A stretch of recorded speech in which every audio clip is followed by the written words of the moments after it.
শসার কিন্তু অলরেডি ফুল চলে এসেছে মাশাআল্লাহ। আর গাছও কিন্তু অনেক ভালো হয়েছে। ভাইরা কাঁচা বাজার থেকে এই ফোম নিয়ে এসেছে। এগুলো মূলত মাছ রাখার যে ফোম, এগুলো মাছ রাখার পরে এগুলো ফেলে দেয়। মাটি কিনে নিয়ে এসে এগুলোর ভিতরে ভরে তারা এই উস্তে গাছটা লাগিয়েছে। যে কোনো ধরনের টপে আপনারা এইভাবে উস্তে, করলা, ভেন্ডি, তারপরে লাউ, এই গাছগুলো কিন্তু লাগাতে পারেন। প্যাকেটগুলোতে মাটি পাওয়া যায়। এই যে তানা আসা, এই মাটিটার নাম তানা আসা। আবার অনেকটার ভিতরে লেখা থাকে তানা হিতাম, মানে কালো মাটি। আসসালামু আলাইকুম ওয়া রাহমাতুল্লাহি ওয়া বারাকাতুহু। আমরা মালয়েশিয়াতে যে যেখানেই থাকি, আমাদের ফ্যাক্টরি কিংবা ঘরের আশেপাশে কিছু জায়গা কিন্তু পরিত্যক্ত থাকে, মানে পরিত্যক্ত জায়গা পড়ে থাকে। চাইলেই কিন্তু সে জায়গায় শাক সবজির চাষ করা যেতে পারে নিজেদের খাবারের চাহিদা পূরণ করার জন্য।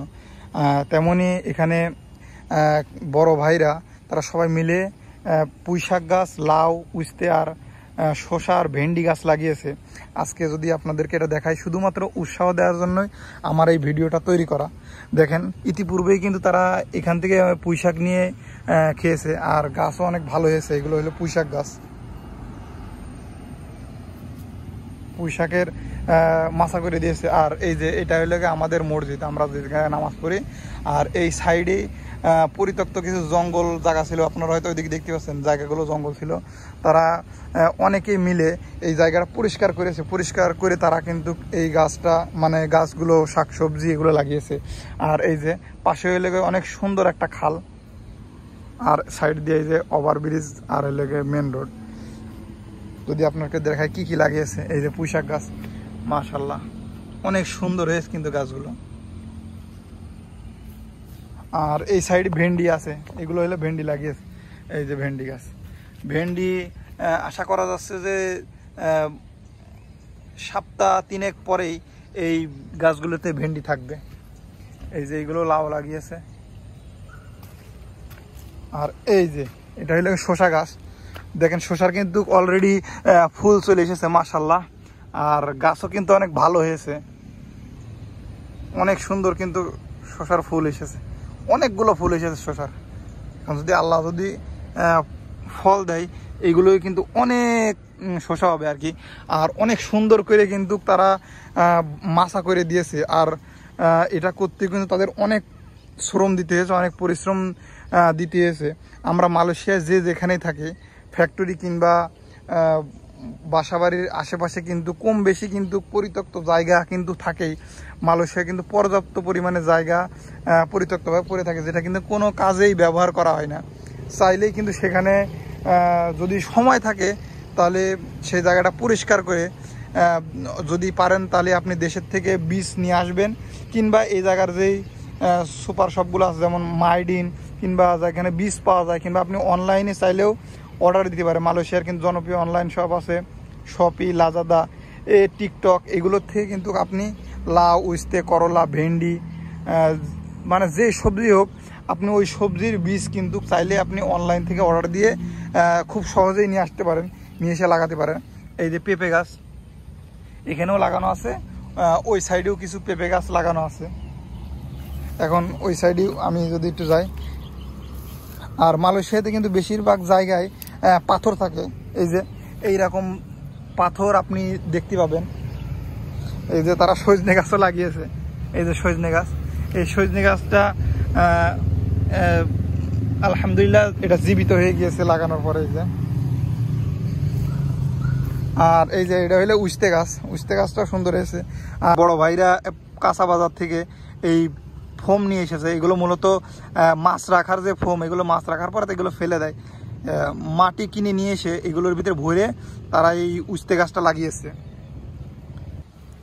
আপনারাও কিন্তু চাইলে এইভাবে বালতি, পুরাতন বালতি কিংবা যে কোনো ধরনের টপে আপনারা এইভাবে উস্তে, করলা, ভেন্ডি, তারপরে লাউ, এই গাছগুলো কিন্তু লাগাতে পারেন। এই যে, আর এই পাশেও লাগানো রয়েছে এই যে লাউ, এটাও কিন্তু এই ফোমের ভিতরে এইভাবে লাগানো হয়েছে মাটি দিয়ে। আর লাউ গাছ কিন্তু অনেক ভালো হয়েছে। আশা করা যাচ্ছে যে অনেক লাউ এটাই ধরবে।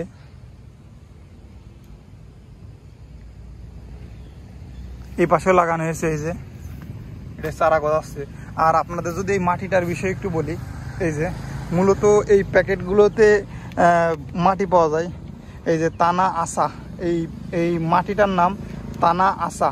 আবার অনেকটার ভিতরে লেখা থাকে তানা হিতাম, মানে কালো মাটি।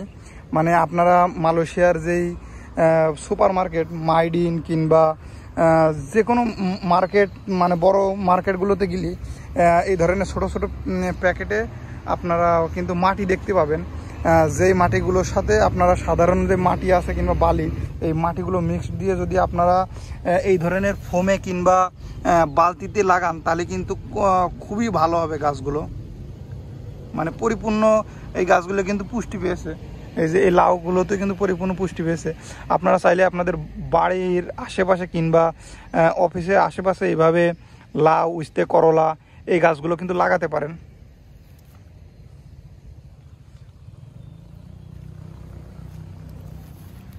এই যে দেখেন, এটা কিন্তু কালো মাটি। কালো মাটি, এর সাথে অনেক কিছু মিক্সড করা আছে। মূলত এই মাটিটা তারা তৈরি করে রেখেছে সবজি, ফুল, এইসব গাছের জন্য তারা তৈরি করে রেখেছে। বিভিন্ন অফিস আদালতের মানুষজন এই মাটিগুলো কিনে নিয়েছে, তারা টপে ব্যবহার করে। ছোট ছোট এই প্লাস্টিকের যে বোতল আছে, বোতলগুলো কেটে এর ভিতরে চারা দিয়েছে। এই যে চারা আস্তে আস্তে আস্তে হলে এগুলো নিয়ে যে লাগাবে। আর এই যে এখানে মিষ্টি কুমড়োর বীজ আর লেগে পেঁপের বীজ তারা শুকাতে দিয়েছে। মিষ্টি কুমড়োর বীজ আর পেঁপের বীজ, আর এই জায়গায়ও আছে।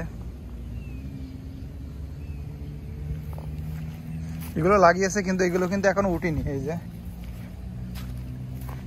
এগুলো এখনো উঠিনি। আর এই যে কাঁঠাল গাছ, আমি আর আমার এক সাথে থাকা বড় ভাই, আমরা দুজন মিলে এই কাঁঠাল গাছটা লাগাইছি আর কি। এটা আমার রুমে আমি কাঁচা বাজার থেকে কাঁঠাল কিনে খাইলাম, সেটা টপে লাগাইলাম। টপে যখন হয়েছে তারপর এটা উঠায় এই জায়গায় নিয়ে আসিছি। এই যে কাঁঠাল গাছ, আর এর এই সাইডে একটা ড্রাগন গাছ লাগানো হয়েছে। আল্লাহ জানে হবে কি না হবে না। এই যে ড্রাগন গাছ। তো আপনাদেরকে আমি পরবর্তীতে আপডেট দেব যে এখানে কি পরিমাণে ফলন হয়, এটা আপনাদেরকে আমি দেখানোর চেষ্টা করব। দেখা হবে পরবর্তী কোনো এক ভিডিওতে। আল্লাহর অশেষ রহমতে আপনারা ভালো থাকবেন, সুস্থ থাকবেন। আসসালামু আলাইকুম ওয়া রাহমাতুল্লাহি ওয়া বারাকাতুহু। আল্লাহ হাফেজ।